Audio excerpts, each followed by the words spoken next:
இனிமே கண்ணை மூடிட்டு கடலை எண்ணெய் வாங்கலாம்.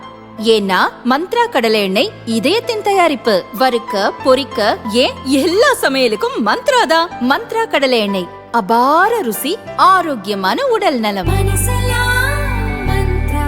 ஹாப்பியா, ஹெல்தியா, ஜாலியா ஒரு life. Lanker Harmonia Pavilion, Senior Living Apartments at Sriperumbudur. Bookings call 7717273747. நாட்டின் பாதுகாப்பு துறை நாளுக்கு நாள் வலுப்பெற்று வருகிறது. முப்படைகளிலும் புதிய தொழில்நுட்பம் சார்ந்த கருவிகள் தொடர்ந்து சேர்க்கப்படுவது எதிரி நாடுகளுக்கு அச்சுறுத்தலாக உள்ளது. நமது ரகசிய தகவல்களை சேகரிக்க சிஐஓக்கள் எனும் வெளிநாட்டு உளவு பிரிவுகள் மிகுந்த ஆர்வம் காட்டுகின்றன. அவற்றில் சீன அமைப்புகள் முன்னணியில் உள்ளது. உளவாளிகளின் வாயிலாக தகவல்களை சேகரிக்க பல வழிமுறைகளை கையாளுகின்றன.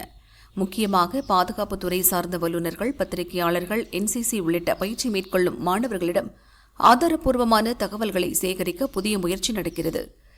வேலைவாய்ப்பு வெப்சைட்டுகளில் பாதுகாப்பு மற்றும் இதழியல் துறையில் கள அனுபவம் வாய்ந்தவர்களின் கட்டுரைகளுக்கு அதிக சன்மானம் வழங்குவதாக விளம்பரம் செய்யப்படுகிறது.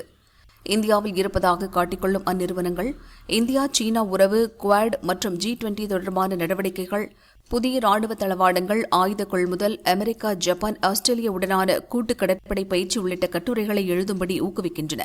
தகவல்களுக்கு ஏற்ப ஒரு கட்டுரைக்கு 8000 முதல் 1 லட்சம் வரை சன்மானம் அளிப்பதாக உறுதியளிக்கின்றன. வெளிநாட்டில் பயிலும் இந்திய மாணவர்கள் மற்றும் ஊழியர்களின் வங்கிக் கணக்குகள் ஹேக் செய்யப்பட்டு அவற்றின் வாயிலாகவோ அல்லது வெளிநாட்டு பண பரிமாற்றமாகவோ அந்த தொகை அனுப்பப்படுகிறது.